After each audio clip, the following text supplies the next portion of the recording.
অনেকেই আমাকে হোয়াটসঅ্যাপ করে জিজ্ঞেস করো যে দিদিভাই তোমার কাছে কম্বো বক্সের স্টার্টিংয়ের রেঞ্জ কী আছে, মানে বার্থডে বা অ্যানিভার্সারি পারপাস। তো দেখো, সেরকম কোনো স্টার্টিং রেঞ্জ আমার কাছে নেই, তবুও 200 বা 250 মিনিমাম একটা রেঞ্জ থাকলে সুন্দরভাবে একটা বক্স রেডি করা যায়। বিকজ একটা হ্যাপি বার্থডে বা অ্যানিভার্সারি যে কোনো পারপাসেই তুমি নাও, একটা বার চকলেট থাকলে জিনিসটা একটু ভালো লাগে দেখতে। তো সেক্ষেত্রে মিনিমাম একটা 200 বা 250-র বাজেট না হলে একটা বক্স রেডি করা যায় না।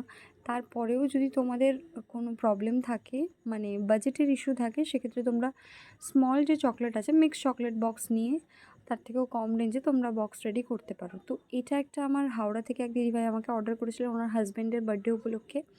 উনিও আমাকে রেঞ্জ মেনশন করেই বুকিং করেছিলেন। ওনার রিকোয়ারমেন্ট ছিল একটা বার্থডে বার এবং একটা ওয়াইন বটল আর একটা বাইক চকলেট। বাদবাকিগুলো ওনার রেঞ্জের মধ্যে আমি সব রকম ডিফারেন্ট ফ্লেভার করে রাখার চেষ্টা করেছি। তো এই ছিল ফাইনাল লুকটা বক্সের। আর উনি গিফট বক্সের জন্য অর্ডার করেছিলেন, তো আমি একটা সুন্দর গিফট বক্সেই ওনার পুরো হ্যাম্পারটা রেডি করেছি। তো এই ছিল গিফট বক্সটা ফাইনাল লুক। অবশ্যই জানিও কেমন হয়েছে, আর তোমরাও কিন্তু তোমাদের রেঞ্জ মেনশন করে বুকিং করতে পারো।